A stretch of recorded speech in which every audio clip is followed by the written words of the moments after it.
നമസ്കാരം, ഏവർക്കും സൂപ്പർ കിച്ചണിലേക്ക് സ്വാഗതം. ഇന്ന് നമുക്ക് കുറച്ച് ഫ്രഷ് മത്തി കിട്ടിയിട്ടുണ്ട്. അത് നമുക്കിന്ന് മുളകറിയും വെച്ച് ഫ്രൈയും ചെയ്യാം. നമ്മുടെ മത്തിയെല്ലാം ക്ലീൻ ആക്കി വെച്ചിട്ടുണ്ട്. ഓരോന്ന് ഇങ്ങനെ തന്നിട്ട് ഇങ്ങനെ അവിടെ ഇവിടെ ഓരോ വരച്ചിൽ വരഞ്ഞ് ഇങ്ങനെ തന്നിട്ടാണ് ഞാൻ കറി വെക്കുന്നത്. ഇത് കട്ട് ചെയ്തിട്ടില്ല. എനിക്ക് തോന്നുന്നു ഇങ്ങനെ വെക്കാൻ വെച്ചിട്ട് നല്ല കൂടുതൽ ടേസ്റ്റ് കിട്ടുന്നുണ്ടെന്ന് തോന്നുന്നുണ്ട് ഞാൻ ഇങ്ങനെ വെക്കുന്നത്. മുളക് കറിയാ, മത്തി മുളക് കറി വെക്കാനാണ്. അപ്പൊ നമുക്ക് ചട്ടി അടുപ്പേ വെക്കാം. കറച്ചട്ടി അടുപ്പേ വെച്ച് ഒരു 4 സ്പൂൺ വെളിച്ചെണ്ണ എടുത്തേക്കുന്ന. വെളിച്ചെണ്ണ വെക്കുന്നതാ ടേസ്റ്റ്. വെളിച്ചെണ്ണ ഒഴിച്ചിട്ടുണ്ട്. നമ്മുടെ വെളിച്ചെണ്ണ ഒന്ന് ചൂടാകട്ടെ. ചൂടാകാൻ വയ്ക്കാം. എന്നിട്ടേക്ക് നമുക്ക് ഇതിന് വേണ്ട സാധനങ്ങൾ പറയാം. കടുക് താളിക്കാനായിട്ട് നമുക്ക് വേണ്ടത് കടുക്, ഉലുവ, പിന്നെ ചെറിയ ഉള്ളി. ഞാനൊരു 5 ചെറിയ ഉള്ളി അരിഞ്ഞ് വെച്ചിട്ടുണ്ട്. പിന്നെ 4 അല്ലി വെളുത്തുള്ളി, ഒരു ചെറിയൊരു കഷ്ണം ഇഞ്ചി, വേപ്പില, 4 പച്ചമുളക് ഇത്രയും എടുത്തിട്ടുണ്ട്. പിന്നെ ഒരു 5 സ്പൂൺ മുളക് പൊടി, ഒരു 3 സ്പൂൺ കാശ്മീരി മുളക് പൊടി എരിവില്ലാത്തതും, 2 സ്പൂൺ എരിവുള്ള മുളക് പൊടിയായിട്ട് 5 സ്പൂൺ മുളക് പൊടി എടുത്ത് വെച്ചിട്ടുണ്ട്. പിന്നെ 1.5 സ്പൂൺ മല്ലിപ്പൊടി. ഇതാ വലിയ സ്പൂണാണ് എടുത്തേക്കുന്നത്. 1.5 സ്പൂൺ മല്ലിപ്പൊടി. പിന്നെ മഞ്ഞൾപ്പൊടി ചെറിയ സ്പൂണിന് 1 സ്പൂൺ ഇടും മഞ്ഞൾപ്പൊടി. പിന്നെ പുളി 7 പുളി എടുത്ത് ഉപ്പിട്ട് വെള്ളത്തിലിട്ട് വെച്ചേക്കുക. ആദ്യം തന്നെ പുളി ക്ലീൻ ചെയ്ത് ഉപ്പും വെള്ളവും ഇട്ട് വെച്ചേക്കുക. എന്താണെന്ന് വെച്ചാൽ ഈ പുളിയുടെ ഈ വെള്ളത്തിലോട്ട് ഇച്ചിരി പുളി ഇറങ്ങാനായിട്ട്. പിന്നെ നമുക്ക് വേണ്ടത് ആവശ്യത്തിന് വെള്ളം. ഇത്രയും സാധനങ്ങളാണ് നമുക്ക് മുളക് കറിക്ക് വേണ്ടത്. അപ്പം നമ്മുടെ എണ്ണ ചൂടായി കാണും. നമുക്ക് കടുകിടാം.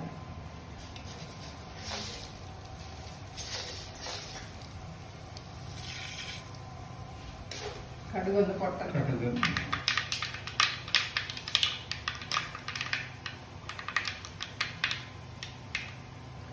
കടുക് പൊട്ടി നമുക്കിനി വേണ്ട ഈ ചെറിയ സ്പൂണിന് 1 സ്പൂൺ ഉലുവ ഞാൻ ഇടുന്നുണ്ട്.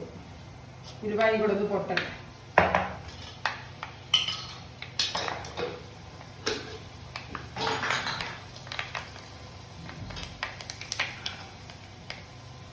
ഉലുവ പൊട്ടിയിട്ടുണ്ട്. ഇത് ചെറിയ ഉള്ളി,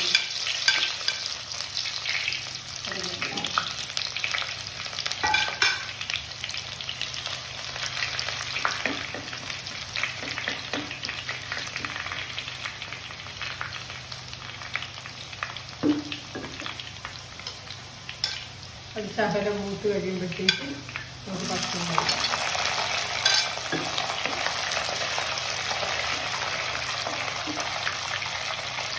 അഞ്ച് ചെറിയ ഉള്ളി അരിഞ്ഞതാണ് ഞാൻ ആദ്യം ഇട്ടത്. അത് കഴിഞ്ഞ് 4 പച്ചമുളക് ഇട്ടിട്ടുണ്ട്. ഇനി നമുക്ക് വെളുത്തുള്ളി, 4 അല്ലി വെളുത്തുള്ളി ചെറുതായിട്ട് അരിഞ്ഞ് വെച്ചിടാം. അതിട്ട് ഇഞ്ചി ഇടാം.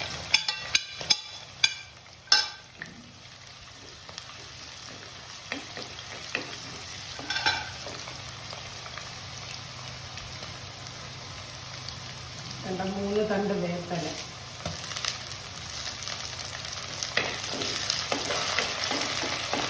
ഇതെല്ലാം മൂത്ത് വരുമ്പം നമുക്ക് പൊടിയെല്ലാം ഇടാം.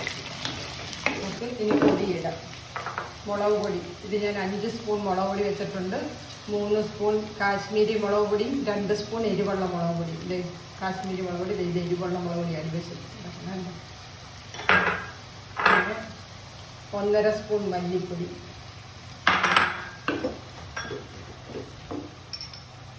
ചെറിയ സ്പൂണിന് 1 സ്പൂൺ മഞ്ഞൾപ്പൊടി. ഇത്രയിട്ട് ഇതിൻ്റെ ഈ മുളകിൻ്റെയൊക്കെ ക്രാണം ഒന്ന് പോകട്ടെ. ഒത്തിരി ഒന്ന് ഇളക്കി കൊടുക്കാം. വിചാരിച്ച് കരിയരുത്. ഇപ്പം മുളകിൻ്റെ ക്രാണമൊക്കെ പോയി ശരിയായി വന്നിട്ടുണ്ട്. നമുക്ക് വേണ്ട പുളി 7 കഷ്ണം പുളി ഞാൻ വെള്ളത്തിലിട്ട് ഉപ്പിട്ട് ഞെരടിയിട്ടേക്കുക. ആ വെള്ളത്തിൽ പുളി ഇറങ്ങണം. അതിന് വേണ്ടിയാണ് നമുക്കത് വേണ്ടിയിട്ട്. ഉപ്പും ഈ പുളിയുടെ കൂടെ തന്നെ ഇട്ടിട്ടുണ്ട്. അതുകൊണ്ട് അതിന് ഉപ്പിടേണ്ട ആവശ്യമില്ല. നമുക്ക് ആവശ്യത്തിന് വെള്ളം ഒഴിച്ചു കൊടുക്കാം.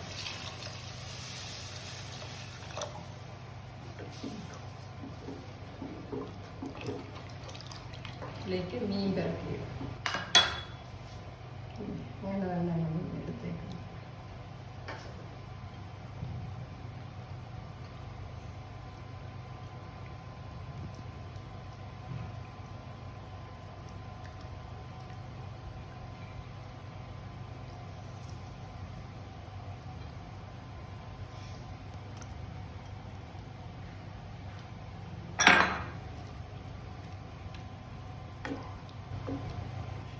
നമുക്കിത് അടച്ച് വെച്ച് തിളയ്ക്കാൻ വയ്ക്കാം.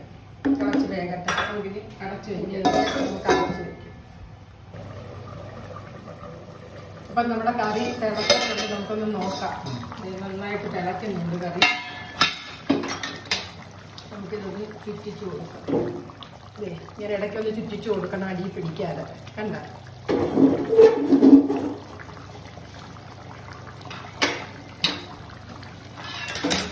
ഇച്ചിരി കൂടെ ശരിയാകട്ടെ. ഇതൊന്നും മൂന്നത്തേക്ക് നമുക്ക് മത്തി ഫ്രൈ ചെയ്യാനുള്ളത് പുരട്ടി വയ്ക്കാം.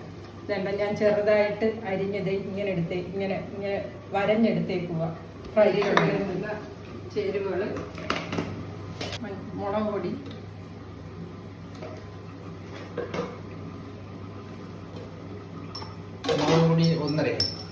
ഒരു 1.5 സ്പൂൺ. അത് ആവശ്യത്തിന് അവരെടുക്കുന്ന മത്തിയുടെ അനുസരിച്ച്. ചെറിയ സ്പൂണിൽ ഞാനൊരു സ്പൂൺ മഞ്ഞൾപ്പൊടി ഇട്ടിട്ടുണ്ട്. ശകലം പെരിഞ്ജീരകത്തിന്റെ പൊടി, 1 സ്പൂൺ പെരിഞ്ജീരകപ്പൊടി.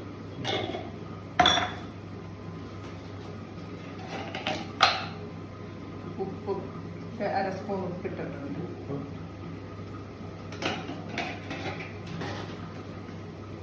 പിന്നെ ഞാൻ 2 അല്ലി വെളുത്തുള്ളിയും ചെറിയൊരു കഷ്ണം ഇഞ്ചിയും കൂടെ ഞാൻ ചതച്ച് വെച്ചതാണ്. 2 അല്ലി വെളുത്തുള്ളി എടുത്തിച്ചിരി ഇഞ്ചിയും കൂടെ ചതച്ച് വെച്ചത് അത് ഇതിലേക്ക് ഇടണം. എന്നിട്ട് അധികം ഇച്ചിരി വിനാഗിരി ഒഴിച്ചു കൊടുക്കുക. ഞാനൊരു 1 സ്പൂൺ വിനാഗിരി ഒഴിച്ചിട്ടുണ്ട്. പിന്നെ നമുക്ക് 1 സ്പൂൺ വെളിച്ചെണ്ണ ഒഴിച്ചു കൊടുക്കണം.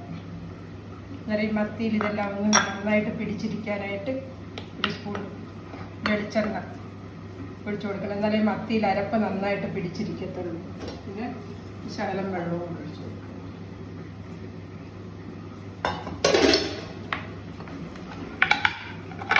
നമുക്ക് മത്തിയിലോട്ട് ഇറക്കിയെടുക്കാം.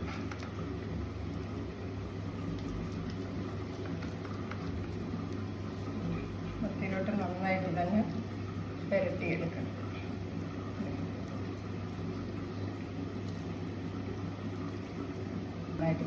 നന്നായിട്ട് അങ്ങ് പിടിക്കുന്നുണ്ട് അരപ്പ്. ഇത് വെളിച്ചെണ്ണയും കൂടെ ഒക്കെ ഒഴിക്കുന്നുണ്ട്. നന്നായിട്ട് അരപ്പ് കയറി പിടിക്കുന്നുണ്ട്.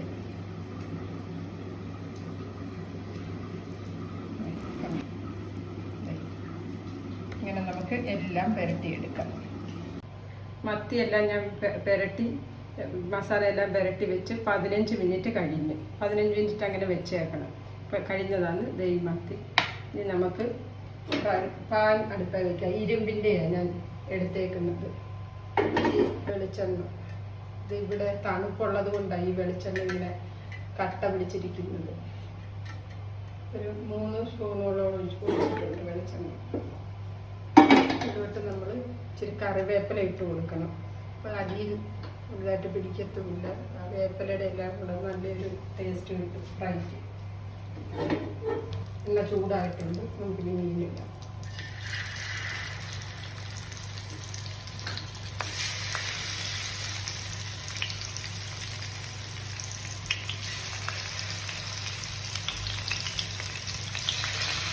നാലെണ്ണം വെച്ച് നമുക്ക് ഫ്രൈ ചെയ്തെടുക്കാം. നമ്മുടെ മീനിട്ട് ഒരു 4 മിനിറ്റോളം കഴിഞ്ഞിട്ടുണ്ട്. നമുക്കിനി മീൻ തിരിച്ചിടാം.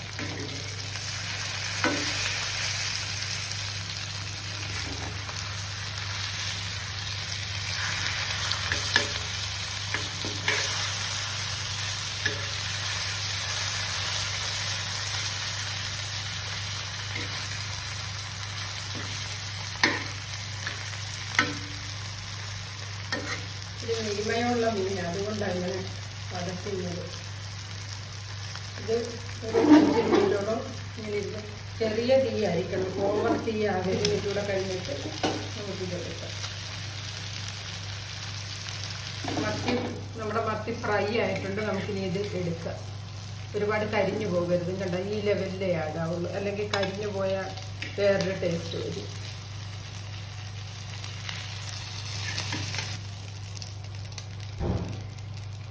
ആ വേപ്പിലയൊക്കെ അത് പിടിച്ചിരിപ്പുണ്ട്. കണ്ട ഇങ്ങനെ നമ്മൾ ഫ്രൈ ചെയ്തെടുക്കണം. വേണ്ട നമ്മുടെ മത്തി മുളകി കറി വെച്ചതും മത്തി ഫ്രൈയും രണ്ടും നമ്മുടെ നന്നായിട്ട് ശരിയായിട്ടുണ്ട്. ഇതുപോലെ ചെയ്താൽ എത്ര ചോറ് വേണേലും കഴിക്കാം. കപ്പയുടെ കൂടെ ഒക്കെ വളരെ നല്ല ടേസ്റ്റ് ആയിരിക്കും ഇത് കഴിക്കാൻ.